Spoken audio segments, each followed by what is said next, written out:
गेंदबाजों की पिटाई, बल्लेबाजी बुरी तरह फ्लॉप और 106 रनों की करारी हार।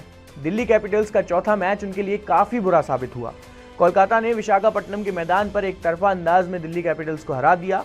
इस हार के बाद दिल्ली कैपिटल्स के कप्तान ऋषभ पंत और हेड कोच रिकी पॉन्टिंग काफी निराश दिखाई दिए। पॉन्टिंग ने तो सबके सामने गेंदबाजों की क्लास भी लगा दी और पंत ने इस पर सवाल खड़े किए हैं। हालांकि कप्तान साहब ने मैच के बाद एक ऐसी बात भी कही जो इस ओर इशारा कर रही थी कि दिल्ली कैपिटल्स के साथ कहीं ना कहीं थोड़ी सी नाइंसाफी जरूर हुई है। पंत ने ये बात डीआरएस को लेकर कही।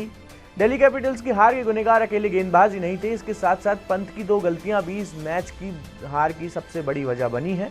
कोलकाता नाइट राइडर्स की पारी के चौथे ओवर में ईशांत शर्मा की गेंद पर सुनील नरेन के बल्ले का किनारा लगा था। पंत ने कैच लपका, लेकिन अंपायर ने नॉट आउट दे दिया।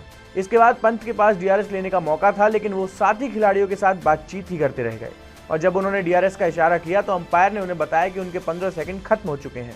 इसके बाद पंत अंपायर से बहस करते हुए नजर आए, लेकिन वो माने नहीं। पंत के जख्मों पर नमक तब पड़ा जब रिप्ले में दिखाई दिया कि नरेन आउट थे। इसका खामियाजा दिल्ली की टीम ने भुगता, क्योंकि सुनील नरेन ने इस मैच में तूफानी बल्लेबाजी करते हुए 39 गेंदों पर 85 रन ठोक दिए थे। इस खिलाड़ी ने छक्के चौकों से ही 70 रन बनाए थे।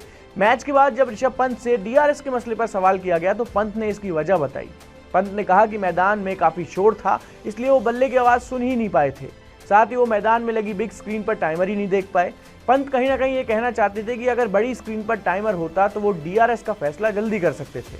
अगर वो ऐसा करते तो कोलकाता और दिल्ली के मैच का नतीजा बदल भी जाता।